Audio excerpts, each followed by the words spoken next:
तारड़ साहब, मोहतरमा सायरा अफजल तारड़ साहिबा मेरी चची भी हैं और मेरे लिए वालदा की जगह हैं।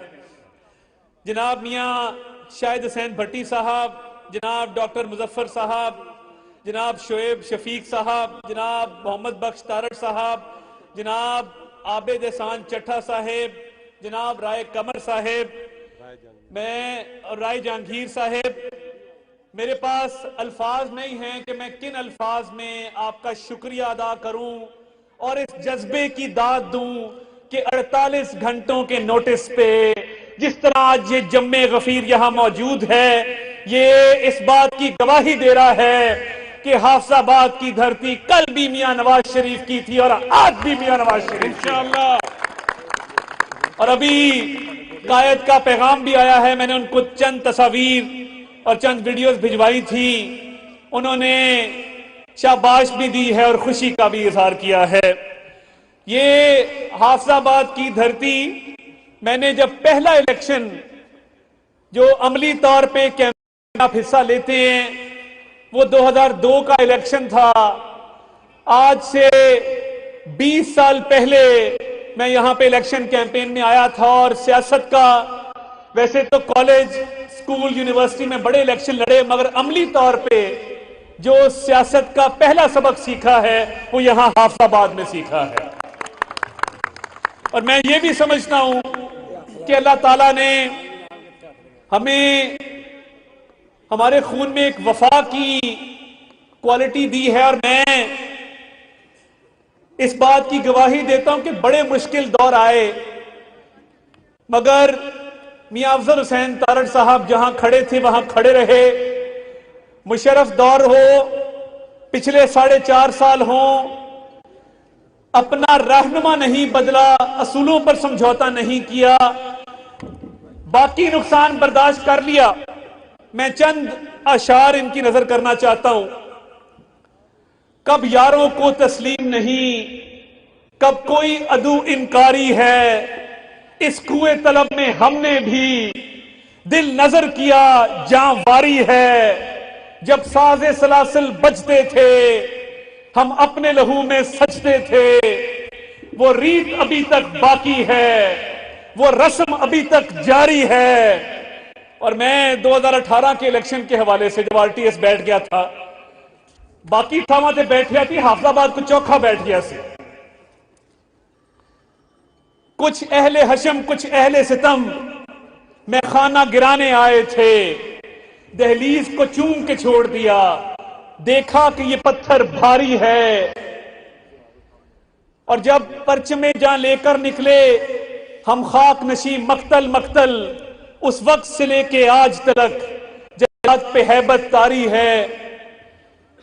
जख्मों से बदन गुलजार सही पर उनके शिकस्ता तीर गिनो, खुद तरकश वाले कह देंगे ये बाजी किसने हारी है।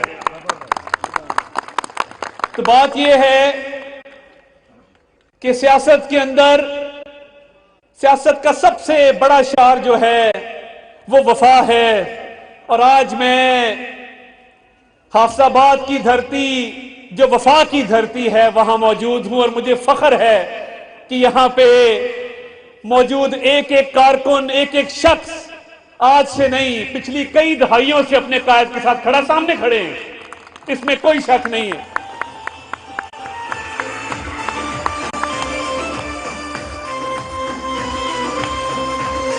और मैं अब जो सियासत हो गई है ये कोई सियासत नहीं है कि इल्जाम तराशी करो, बोहतान लगाओ, दूसरे को नीचा दिखाओ, कीचड़ उछालो, लोगों की पगड़ियां उछालो।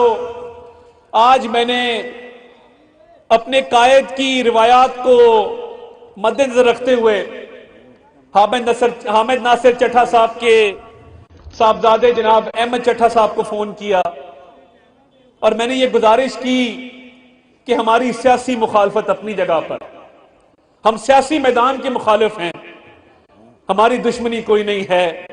हमें बड़ा दुख हुआ है कि आपको गोलियां लगी और मैं उस दुख का इजहार भी करना चाहता हूं और ये दुआ भी देना चाहता हूं कि अल्लाह ताला आपको सलामत रखे और हम इसी तरह सियासी मैदान में एक दूसरे का मुकाबला करते रहें। हम बंदूकों गोलियों वाले लोग नहीं हैं, हम सियासत के मैदान में लड़ने वाले लोग हैं।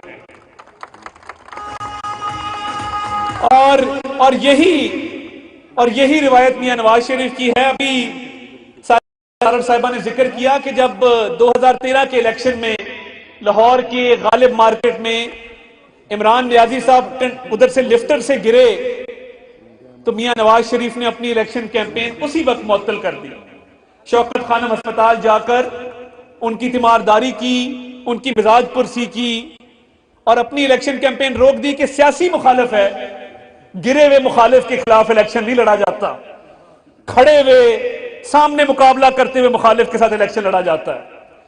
तो आज जब वजीराबाद का अफसोसनाक वाकया पेश आया है, 48 घंटों से ज्यादा हो गए हैं, FIR दर्ज नहीं हो रही। बड़े से बड़ा वाकया, सबसे पहले आप जाए वकुआ को सिक्योर करते हैं और फिर FIR देते हैं। और इमरान नियाजी बज़िद है, बगैर किसी सबूत के, बगैर कोई शवाहिद के इस बात पे बज़िद है कि वजीर आजम पे और उसके बाद राणा सनाउल्लाह पे और उसके बाद फौज के एक अफसर पे पर्चा दिया जाए। तो मैं पूछना यह चाहता हूं कि हुकूमत तो परवेज लाई की है, पर्चे वजीर आजम पे क्यों दे रहे हो? पंजाब में किसकी हुकूमत है बताएं मुझे, दसो मैनू पंजाब में किहदी हुकूमत है? परवेज लाई की हुकूमत है तो शहबाज शरीफ का की कसूर है? तो ये बात ये है कि ये जब से मार्च शुरू हुआ हम कह रहे थे ये खूनी मार्च है। फैसल वाडा जैसे आदमी ने कहा ये खूनी मार्च है। क्या वजह थी? वजह यह थी कि पहले वो बेचारी सहाफी सदफ नईम लाहौर में शहीद हुई, फिर हमारे इलाके का, हमारे हलके का, राहवाली का एक लड़का 20 साल समीर भट्टी शहीद हुआ।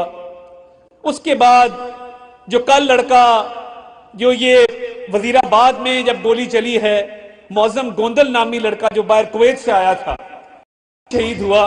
किसी को तौफीक नहीं हुई कि उनका भी हाल पूछ लें। और आप वीडियो देखें, आप वीडियो गौर से देखें कि जब गोली चलती है तो वो सही सलामत खड़ा है, जब दौड़ लगी है तो उसके बाद गिरा है।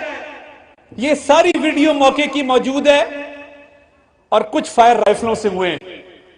हमलावर के पास अगर 9mm पिस्तौल था तो राइफल के खौल वहां से क्यों मिले?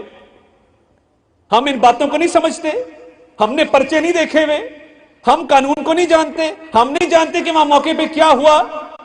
मुझे शक है कि मौजम गोंदल नामी आदमी को जो फायर लगा है वो इन्होंने मारा है। वो जवाबी फायर था। ये हो ही नहीं सकता कि हमलावर मौका वारदात से फरार हो रहा हो और एक शख्स को पीछे फायर लगे और वह गिर जाए। इसकी मुकम्मल तहकीकात होनी चाहिए। और ये सिक्योरिटी लैप्स है। परवेज इलाही साहब वजीर आला हो, पंजाब की हुकूमत उनकी हो, एक के बाद एक मौत हो रही है, किसी ने ध्यान नहीं दिया कि सिक्योरिटी के इंतजाम कैसे करने हैं, सिक्योरिटी को मौसर कैसे बनाना है। तो इमरान खान साहब, अगर आप में हिम्मत है और अगर आपको इक़्तिदार प्यारा नहीं है और अगर आप एक जमीर के तहत पर्चा देना चाहते हैं तो सबसे पहले परवेज इलाही और उसके बेटे मुअज़्ज़ज़ इलाही पे पर्चा देकर दिखाएं। मुस्लिम लीग